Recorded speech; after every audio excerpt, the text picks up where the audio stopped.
Good morning students. आज मैं आपको वचन के बारे में बताने जा रही हूँ। वचन संज्ञा, सर्वनाम, विशेषण तथा क्रिया के जिस रूप से संख्या का बोध होता है वह वचन कहलाते हैं।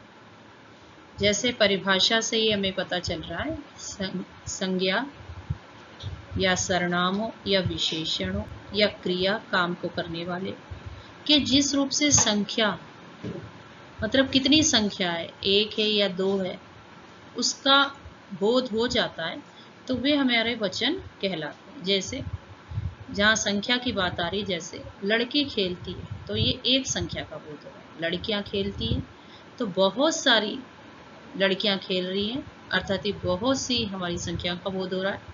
उसी तरह अगर फ्रिज में सब्जियां रखी हैं, बहुत सारी सब्जियां रखी हैं, या तालाब में एक मछली नहीं बहुत सारी मछलियां तैर रही हैं, माली पौधों को सींच रहा है, बहुत सारे पौधों को सींच रहा है, या कछुआ खरगोश के पीछे, तो देख के ही जिन वाक्यों से हमें ये पता चल जाता है कि या एक चीज है या बहुत सारी चीज है, तो वहीं पे हमें संख्या का बोध हो जाता है कि यह एक है या अनेक है। तो ऐसी ही चीजों को हम वचन कहते हैं, जिसमें संज्ञा भी हो, सर्वनाम, विशेषण तथा काम को जिस रूप से हम करते हैं उसमें जिसमें संख्या का बोध होता है तो वे हमारे वचन ही कहलाते हैं। वचन के दो भेद होते हैं, एक वचन और बहुवचन।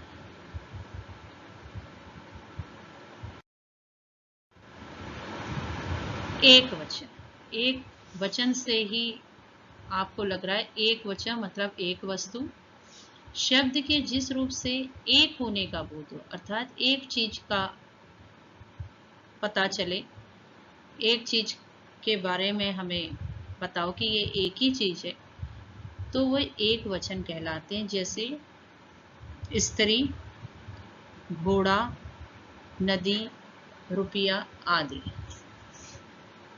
मतलब स्त्री एक ही स्त्री है, एक होने का बोध हो रहा है, घोड़ा भी एक घोड़ा है, नदी भी एक ही नदी के बारे में, और रुपया एक ही रुपया। तो मतलब जहाँ पे एक होने का बोध हो रहा है, एक के बारे में बता रहे हैं, तो वहां पे एक वचन होता है।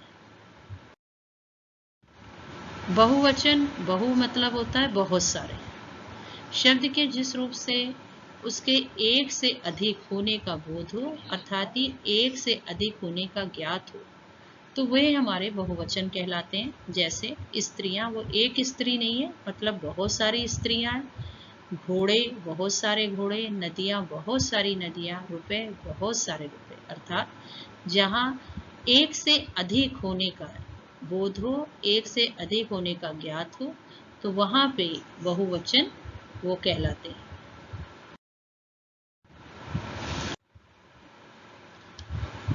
वचन परिवर्तन करते समय निम्नलिखित बातों का ध्यान रखना चाहिए। कुछ शब्द सदैव बहुवचन के रूप में ही प्रयोग किए जाते हैं, उसमें कोई परिवर्तन नहीं होता है। जैसे हस्ताक्षर, आंसू, दर्शन, प्राण, दाम, अक्षत, लोभ आदि। ये जैसे हैं ये वैसे ही रहेंगे, हम इसे परिवर्तन इन शब्दों को नहीं करेंगे। कुछ शब्द सदैव एक वचन के रूप में ही प्रयोग होते हैं, जैसे बारिश, पानी, दूध, घी, दही, आकाश, जनता आदि। ये कुछ शब्द हमारे एक वचन में हैं, जो जैसे ये शब्द हैं हम इसको किसी ना बहुवचन या किसी और वचन में परिवर्तन नहीं करेंगे, ये जैसे एक वचन में है उसे वैसे ही हम रखेंगे।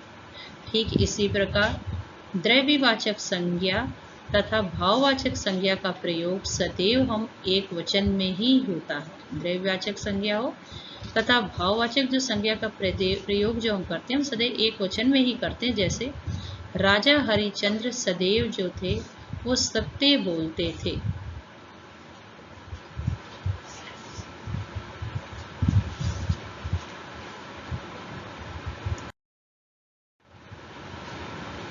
आदर सूचक शब्दों में सदैव बहुवचन का ही प्रयोग होता है, जहाँ सम्मान करने की बात होती है।